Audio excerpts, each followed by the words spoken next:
The day my twin brother showed up at my door looking like he'd been in a car accident, I knew something was very wrong. He hadn't called ahead. He never just showed up like that. We're twins, identical, 63 years old, and in all those decades, Howard had always been the one who planned things, who gave you 2 weeks' notice before a visit, who confirmed the day before and then again the morning of. So when I heard the knock and opened the door and saw him standing there on my porch in Sudbury in November, without a coat, with a cut above his left eye and his lip swollen on one side, I didn't say anything for a moment. I just looked at him. He tried to smile. It made the split in his lip open a little, and he winced. "Hey," he said. "Come inside," I said. I sat him down at my kitchen table and got him a cold cloth and a glass of water, and I didn't ask anything yet. I just let him sit. I'd known Howard for 63 years. I knew when he needed a minute. He drank half the water, set the glass down, stared at it. "I drove 4 hours," he said. "I can see that. I didn't know where else to go." That's when I felt that cold thing that settles in your chest when you understand that something has been happening for a long time, and you're only now finding out about it. Not shock exactly, more like dread arriving late. Howard lived in Barrie. He'd moved there about 8 years ago when his daughter Joanna got married and settled there with her husband. His wife, my sister-in-law Patrice, had passed 4 years back. Cancer, quick and brutal, and after that, Howard sold the house in Sault Ste. Marie and moved to be closer to Joanna.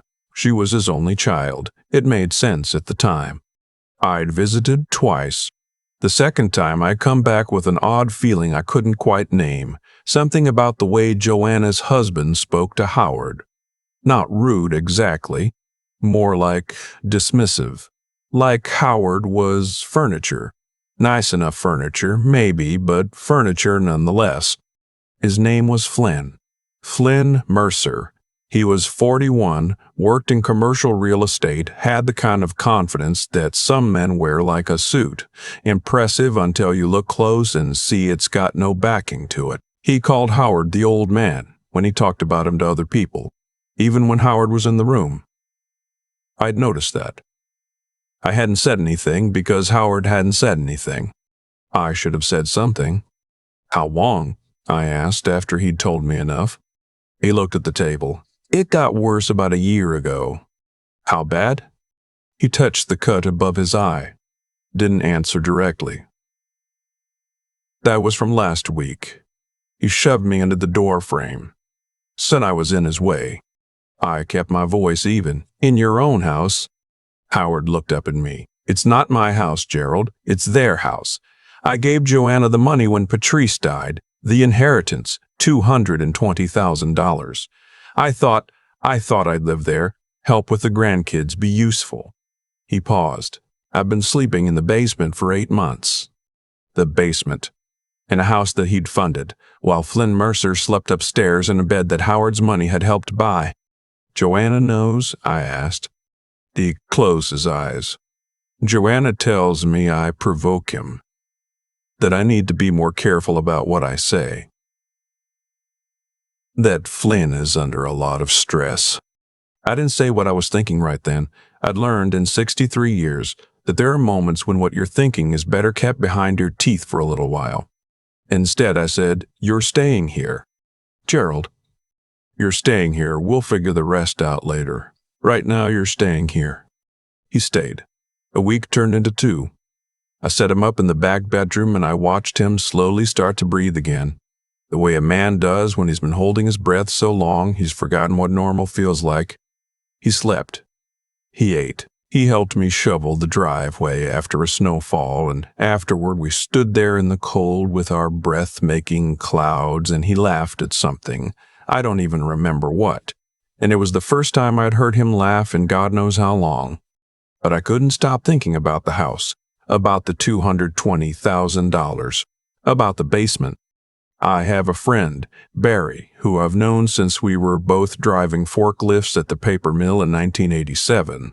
Barry's son is a lawyer in Toronto who does civil litigation. I'm not the kind of person who calls in favors easily, but I made a phone call. What I learned was this. The money Howard had given Joanna was documented as a gift, not a loan. That made things harder. But there were other angles. Howard had been living there as a dependent family member and could make a case for unjust treatment. More importantly, and this was the part that mattered most to me right then, if Flynn had physically harmed Howard, that was assault. Didn't matter whose house it was. Didn't matter what Joanna said about provocation. A 63-year-old man with a cut on his face that he didn't put there himself was something a court took seriously. Howard didn't want to go to the police. I understood that. Joanna was his daughter. No matter what she'd allowed to happen, she was still his daughter. And he was still her father. And that cord doesn't cut clean, no matter how much damage gets done. So I didn't push, not yet. What I did instead, and I want to be honest here about why I did it, because it wasn't something I planned carefully or thought through for weeks. It was something that came to me on a Thursday night when I was lying awake at 2 a.m, and once it came to me, I couldn't unfend it.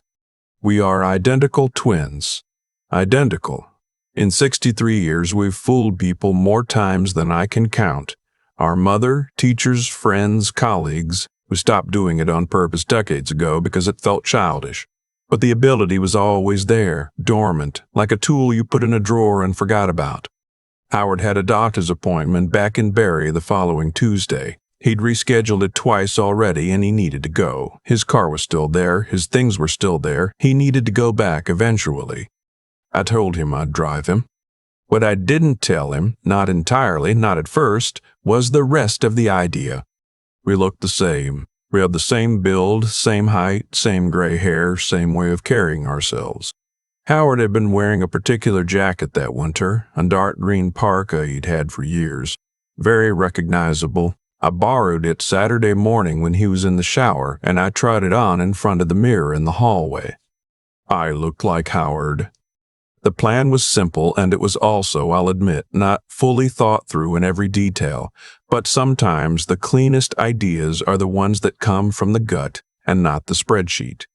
Howard would go to his appointment Tuesday morning. I would go to the house. I would be there in Howard's jacket, puttering around the kitchen the way Howard always did in the mornings. He described his routine to me in those 2 weeks without even realizing he was describing it. Just talking the way you do with your twin. And I would wait.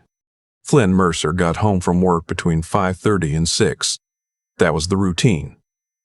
Joanna picked the kids up from school around 3:30. There was usually a window, Howard said, in the late afternoon, where Flynn came home before Joanna got back. That was when it happened most often, that window. I wasn't entirely sure what I expected. I told myself I just wanted to see. I wanted to be in that house and see what it felt like and understand what my brother had been living in for the past year. But I think, if I'm being truthful with myself, and I'm old enough now that I try to be, I think I wanted Flynn to come in and behave exactly the way he behaved with Howard. I wanted to see it, and I wanted him to discover it wasn't Howard. Howard dropped me at the house at noon and drove himself to the clinic. Joanna was at work. I had Howard's spare key. Inside, the house was larger than I remembered. Nice house. 4 bedrooms, finished basement, the kind of place in a subdivision that costs close to $700,000 in that part of Ontario these days. Granite countertops. The whole thing, Howard's $220,000 had been a significant down payment. The basement was exactly what Howard had described. A folding cot. A space heater. His clothes in a plastic dresser from a department store. No window to speak of. The rest of the basement was storage. Flynn's hockey equipment, boxes of Christmas decorations, a treadmill that looked like it had never been used. Howard's few things were pushed into the corner like an afterthought. I stood down there for a while. I didn't feel angry exactly. I felt something quieter and heavier than anger. I thought about my brother driving 4 hours in November without a coat. I thought about him trying to smile at my door with his lips split open. I thought about 59 years of knowing him, learning to skate together on the pond behind our parents' house in the Salt, riding the school bus, working the same mill for 11 years, side by side, standing next to each other at our respective weddings. And I thought about him sleeping on a cot in a corner while the man who put him there slept upstairs in a house my brother's money helped build. I went back upstairs and made myself a cup of tea. Howard's tea from Howard's corner of the cabinet. I sat at the kitchen table and I waited. Joanna came home first, around 3:45 with the 2 kids. She walked into the kitchen and stopped when she saw me. Her face did something complicated. "Dad," she said. "Joanna," I said. She looked at me for a moment. I looked back at her, and in that moment I saw it. The thing I hadn't wanted to see and had half suspected. She wasn't surprised to see a bruised old man sitting at her kitchen table. She was only trying to calculate the mood, trying to figure out if the day was going to be difficult or manageable. She fed the kids and kept them in the living room. She didn't ask about my face, Howard's face, the one she would have thought was Howard's face. She didn't say, "Dad, that cut looks awful. What happened? Are you okay?" She didn't say any of that. Around 5:45, I heard the garage door. The kids had been put in front of the television. Joanna was in the kitchen starting dinner. I was sitting at the table with my teacup, my back to the door. Flynn came in through the garage. I heard him drop his bag. I heard him open the fridge. I heard him walk into the kitchen and stop. "What's he doing up here?" he said.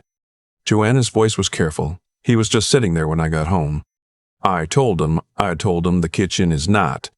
He was walking toward me. I could hear it. "Hey." His voice was sharp right behind me. "Hey, I'm talking to you. What are you doing up here? You know the rules.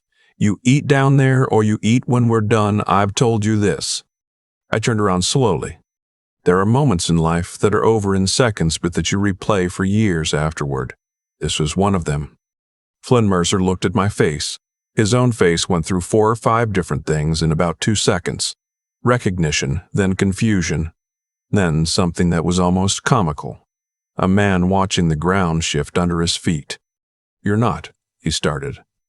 "No," I said, "I'm not." I stood up. I am the same height as Howard, the same build, but I'd spent 32 years operating heavy machinery and Howard had spent 30 years behind a desk, and whatever small difference that had made over time was visible in that moment. I watched Flynn Mercer take stock of it. "Who are you?" he said. It wasn't quite a question. "I'm his brother," I said, "his twin. And I've been sitting in this house for 5 hours today, and before that, I spent 2 weeks listening to him tell me what goes on in this house. And I have to tell you, Flynn, I have to be honest with you. I am not here to have a conversation." Joanna said my name from across the kitchen. "Gerald."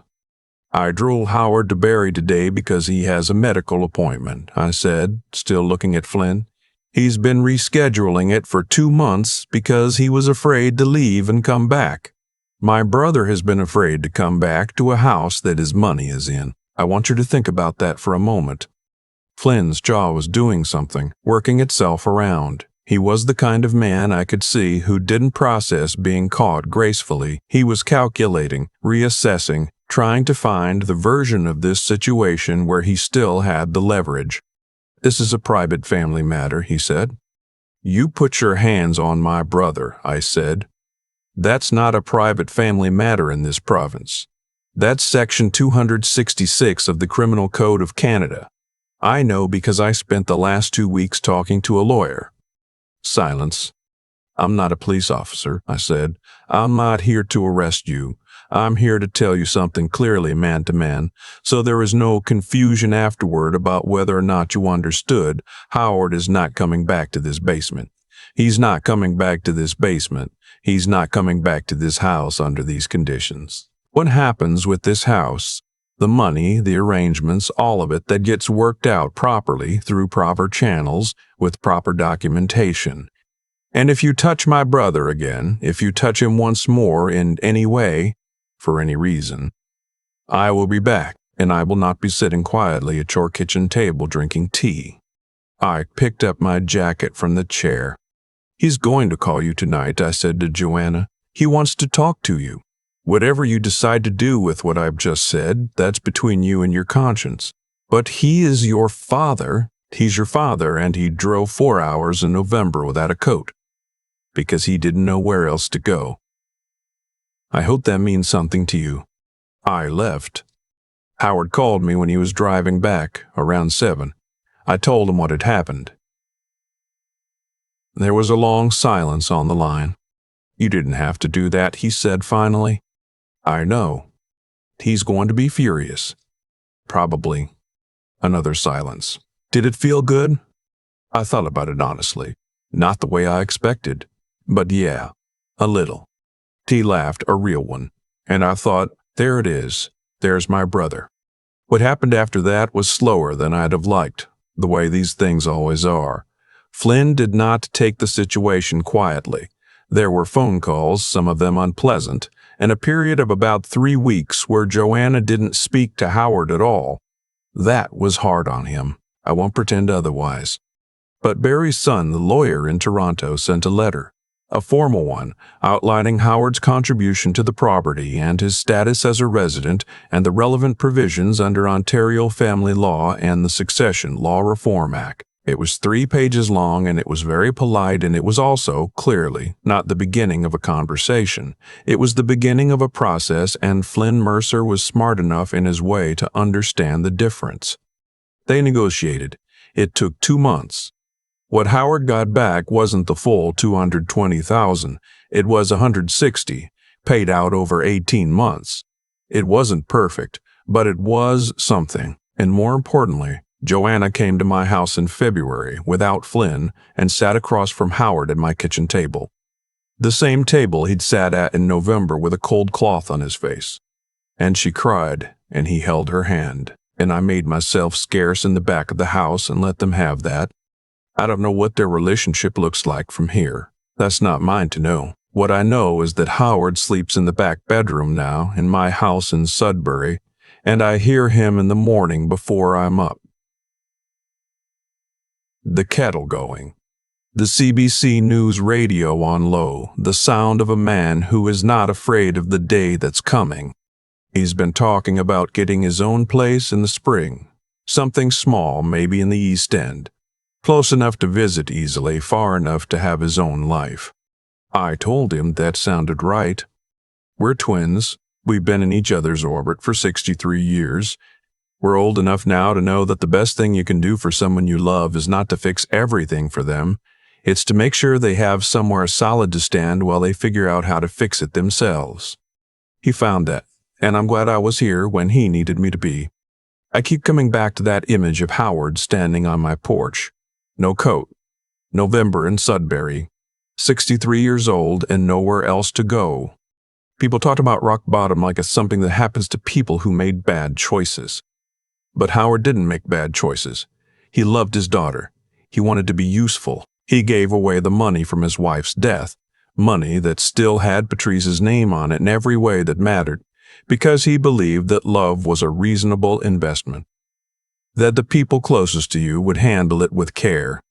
That's not naivety, that's decency, and what happened to him is what sometimes happens to decent people when they place that decency in the wrong hand. Flynn Mercer didn't become what he was because the universe failed to punish him early enough. He became what he was because no one had ever made the cost of it real. Every time he shoved Howard, every time he sent him to the basement, every time Joanna said, "You provoke him," instead of, "This is wrong," nothing changed. And so nothing changed. That's how it works. Not karma in any mystical sense, just plain cause and effect. Behavior that costs nothing keeps happening. Behavior that finally carries a consequence doesn't. What I did that Tuesday wasn't complicated. I put on my brother's jacket and I sat in a chair and I waited. That was almost all of it. But it worked because Flynn had spent a year believing there were no consequences. He built his whole approach to that house on the assumption that Howard was isolated, aging, dependent, and without anyone in his corner. The moment that assumption turned out to be wrong, the moment he looked at my face and understood that someone had been paying attention all along, the whole structure collapsed. Not because I was frightening. Because the truth was, I think about what it took to get there on all of our parts. Howard needed the courage to finally drive those 4 hours and knock on my door, to admit out loud that he needed help, which is one of the hardest things a man of his generation can do. That took something real, a particular kind of honesty about your own situation that doesn't come easy when you spent 60 years being self-sufficient. My part required something different. I had to be patient enough to listen for 2 weeks before I acted. To understand the situation fully before I walked into it. There's a version of this where I drive to Barry the day Howard arrived and do something loud and stupid and make everything worse. I've seen that version of things play out in other people's lives. The clear head matters. Knowing what you're actually trying to accomplish and choosing the method that actually gets you there, that's not something that happens automatically. You have to decide to think before you move. And then there's Joanna, who came to my house in February, alone. Without Flynn telling her what to say, that took its own kind of strength. A different kind, maybe harder in some ways, because it meant admitting to herself what she had allowed and choosing differently anyway. I don't know what her marriage looks like now. I don't know all of what she's working through. But she sat across from her father at my kitchen table and she held his hand, and that was a choice she made from somewhere real inside her. Howard is talking about getting his own place in the spring. Small East End, close enough. I think that's exactly right.